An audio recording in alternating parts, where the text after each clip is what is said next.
Okay, so now that we have all of our blocks here, first thing we need to do is to delete the grid layer, or you can just turn it off. Either one is fine. Then we're going to go down here to the layer 1, and we are going to go to Edit, Fill. We're going to change this to white. Okay, so now you have a white one.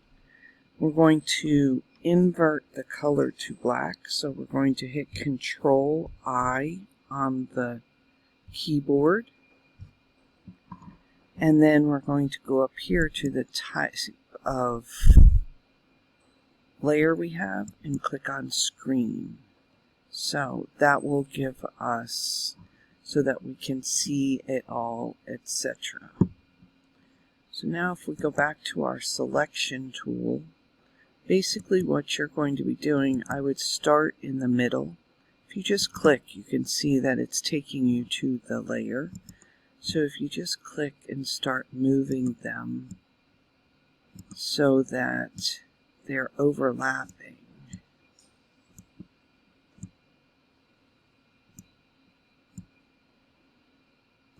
You're just going to play with it just to make it look different so that it looks like you're just taking kind of pieces of a puzzle and moving them around.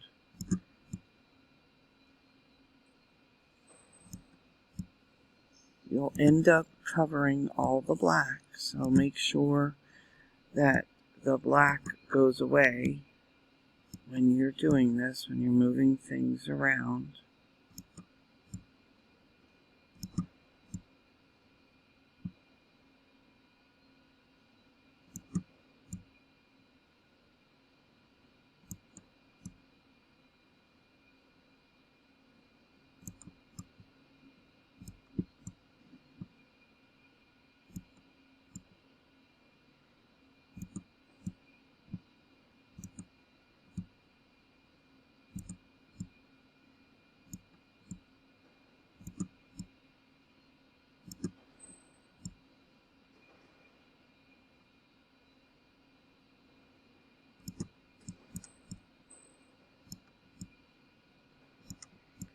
So you'll cover them so that they all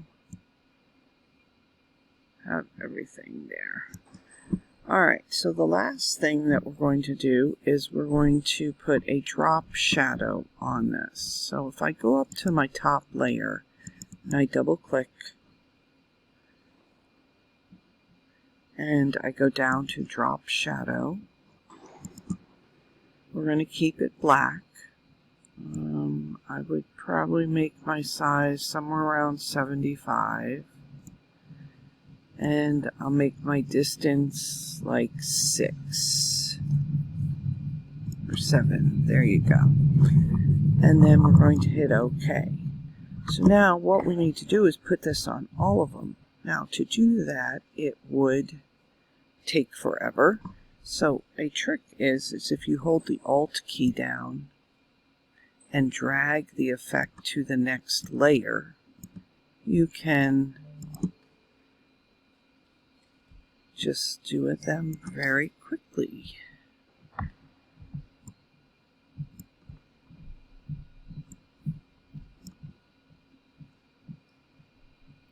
So I'm holding the Alt key, clicking on the effect, dropping it on the next layer. And then once you are done with all of that, you can save it and turn it in, and you have made a montage type thing that is a lot like what you did with the Polaroid. If you have any questions, let me know.